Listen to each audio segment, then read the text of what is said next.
Hello, this is Kathy Cassidy and it's time for Sunday Book Club. And today I've got lots of shout outs to do because I'm aware I didn't do any last week. So I wanted to mention we've had a whole bunch of new people joining or subscribing to the YouTube channel, and lots of names that I wasn't familiar with before. So hello and welcome to Shampa, to Dreams and Teddy Bears, to Fireflies and Fun, to Natalo, Creeper, Shahazad, Ketki, Luna, Leah Rose, Titi, Jessica, Teomin, Lady Lou, Worm, Unbelievable, Faye, Beth, Hannah, Ellie Marie, Kylie and Justine. And also shout outs to some of the people who have left comments this last week or so, and they include Nathini, Francesca, Amelie, Alekia, who told me that she was dressing up as Kat from Lucky Star for World Book Day, which was very cool, and Evie, who was dressing up as Sasha and had a big floppy hat for that. And Ella Sophia, Eliane, Gayashri, Rachel, Stardate, Borna Angel, Anwin, Zara, Wajiha, Sophie, Jourdain, Ella Rose, Inaya, Erin, Izzy, Sophia and Elisa.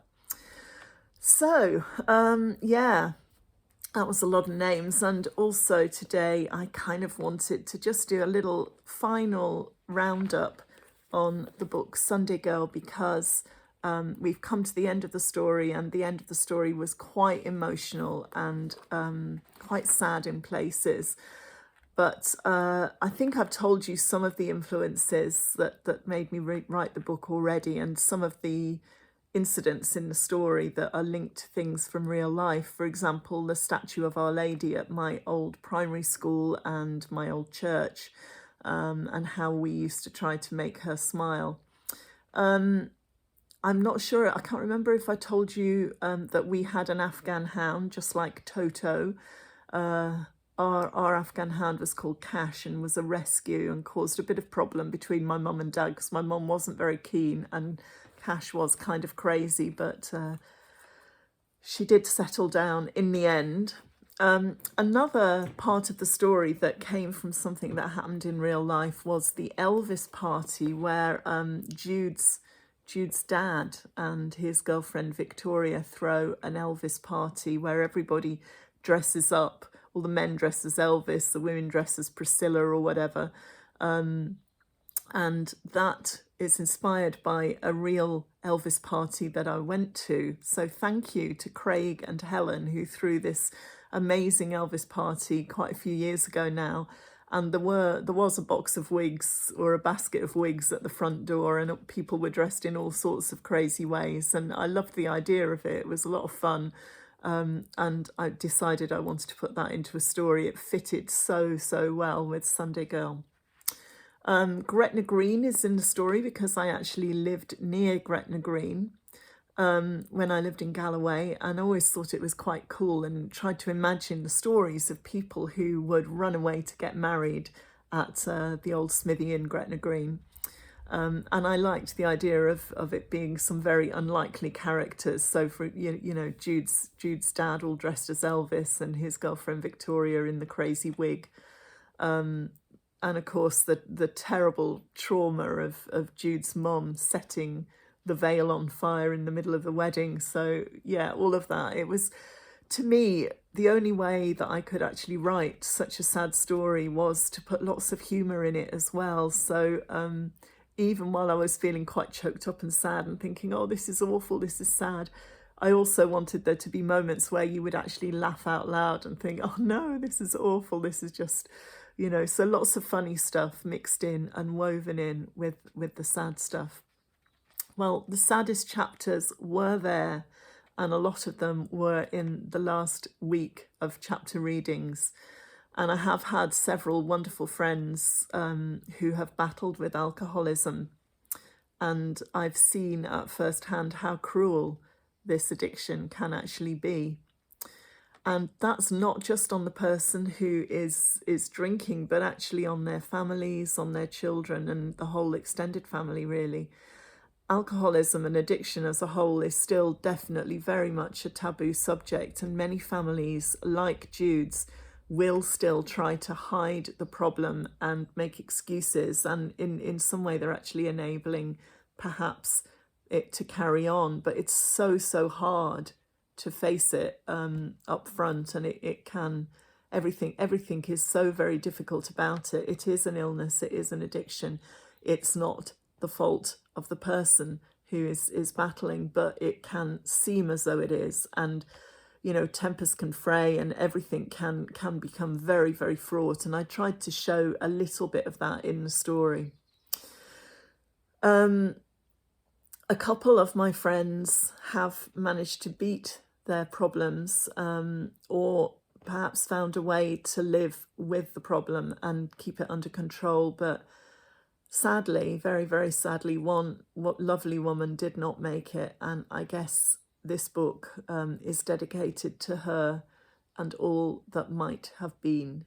And that was a young life that really should have gone right on into old age, and she had so much potential to do so many wonderful things, and was somebody that I loved a lot.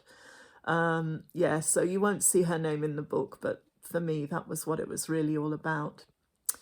Another thing that was very close to home for me was the death of Jude's gran Molly in those final chapters, and Jude's gran dies of a stroke.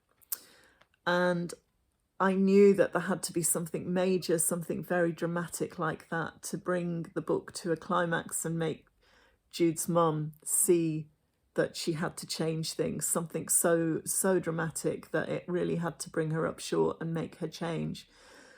The story was fiction, but the irony, the very sad irony of it, is that I later had to step into Jude's shoes, because my own lovely dad, who was a little like Paddy in the story, with his crazy waistcoats and his big white beard and all the rest of it, my dad died of a massive stroke very unexpectedly.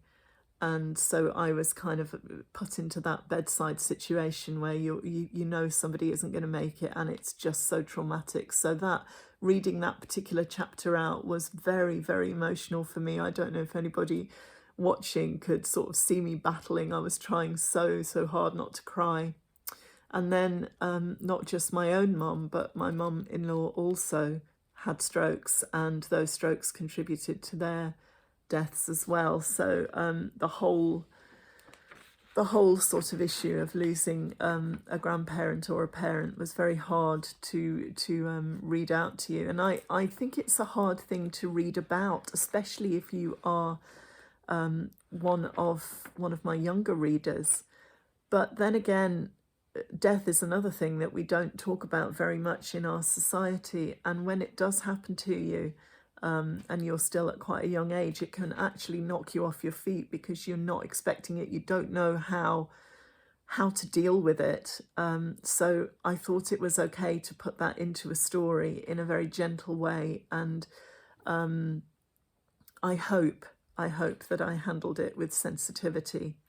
I did have one of the lovely YouTube readers, Francesca, saying that she thought it had been done well and it helped her. She went back and reread the same chapter a couple of times, and she felt that it helped her dealing with some of her own grief over things in her life.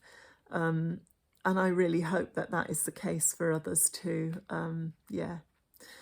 So yeah, it's kind of, rather than end this Sunday Book Club on such a sad note, I'm going to try and end it on a happy note, because I have a copy of Forever Phoenix to give away, because that was, last week I said we were going to have a draw to win a signed copy of Forever Phoenix.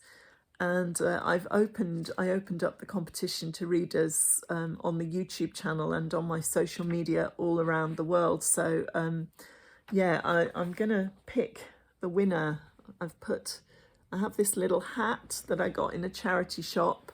I love it. It's very, very beautiful feather in particular, but this little hat is, I don't know if you can see, it's full of lovely names. It took me ages. I will probably won't do this again, where I tell people that they can message me or email me or leave a message on Instagram or on Facebook or any other social media, as well as commenting on the YouTube channel, because it meant I had to go to every single place and try to copy down every single name and everybody who shared last week's Sunday Book Club. I put those people in as well.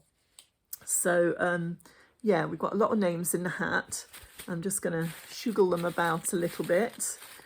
Yeah, and I tried to put down where the person was from. So it's like such and such a person who commented on YouTube or Facebook or whatever. I'm just going to kind of close my eyes, rummage about. I have put the hat to one side because I have picked.